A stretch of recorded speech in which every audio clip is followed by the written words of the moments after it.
So a funny story goes like this. A man's mother is in town visiting, just as mine did this week. The man cooks his mother breakfast one day while she's on her visit. He makes omelets.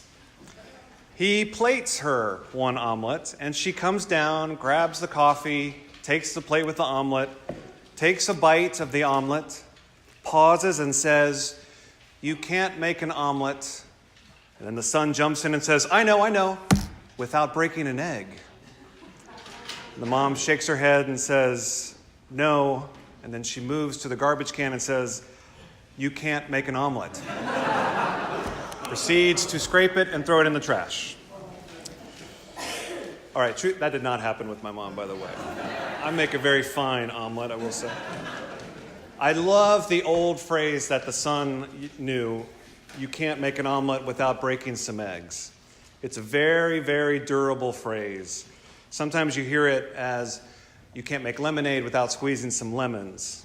But the egg one is far more relational to God and Scripture than the lemon one. And besides, with just now under 2 weeks to Easter, who doesn't have eggs on the brain? Now, it's Jeremiah's story today, the first lesson we heard, that reminds us that God is an omelet maker. Let me explain that. Jeremiah's situation is very, very grim.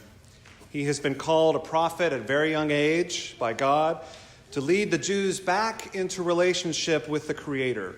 And the stakes could not be higher.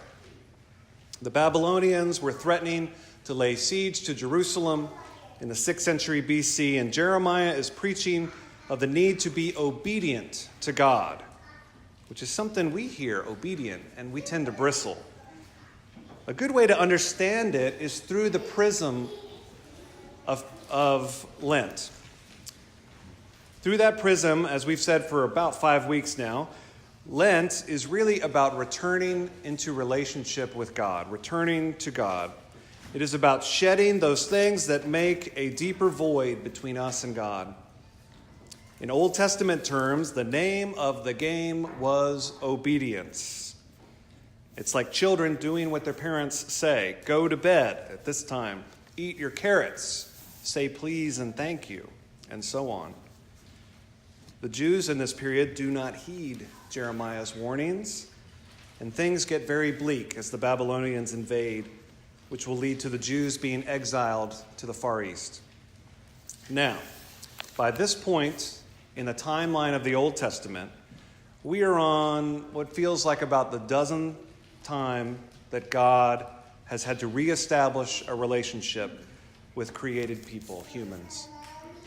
He started in Eden, and then Adam and Eve ate the apple. Let's try again. Cain kills Abel. Well, let's try again. The covenant with Noah. We know how that ended up. Tries with Abraham and Sarah, which we heard a few weeks ago. And then things fall apart again. Then there's Moses and the 10 Commandments. Surely, if we put the relationship in stone, everything will be fine, right? Nope. Israelites, they make a giant idol out of gold and worship it instead, and Moses destroys the tablets. Then God tries again with Saul.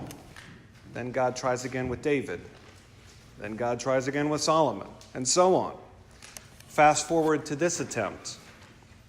And every time the same thing happens. God and humans enter into a covenant. Remember, the Hebrew term is cut a covenant, like cutting your hand, like little boys shaking hands for a blood brother pact. And every time humans fail to live up to their end of the bargain. If it was a graph, it would look like ripples, like wave, up, down, together, broken apart, over and over again, like waves. We lie, we cheat, we steal, we disobey, we hide. We do all sorts of things to distance ourselves from a loving relationship with God. And so we come to Jeremiah and the passage we hear today, and God is not giving up on us.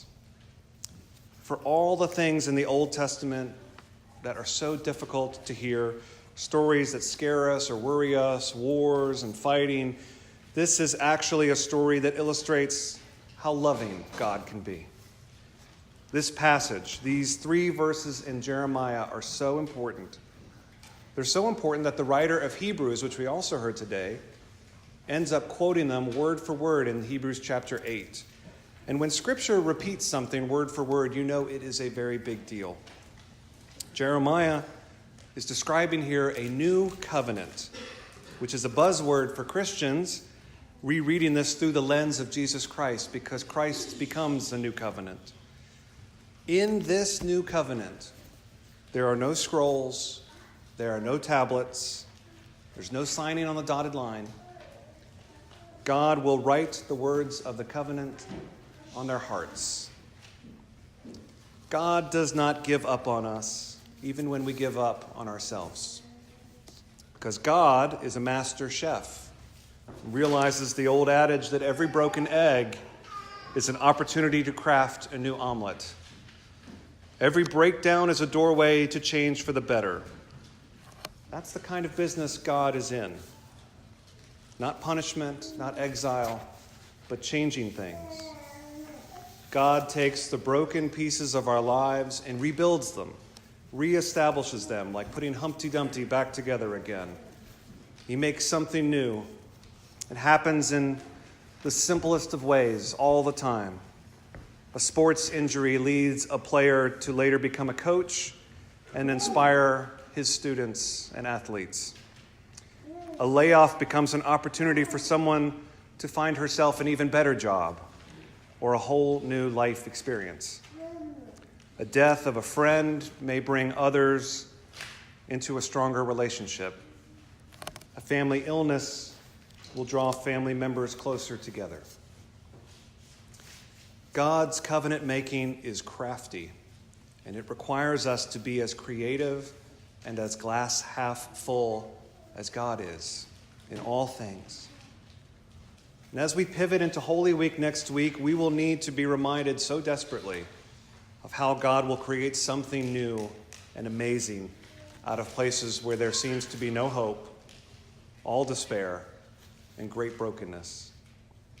For in the culmination of Holy Week, it's as if God's covenant cooking will make a souffle that wipes away all the other missteps in the kitchen. Those ripples of attempts of reconciling with humans will make a giant final leap in the life and death and resurrection of Jesus.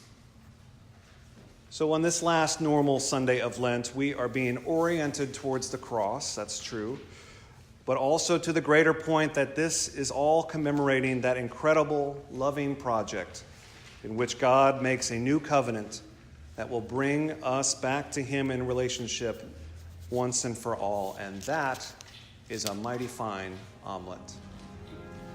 Amen.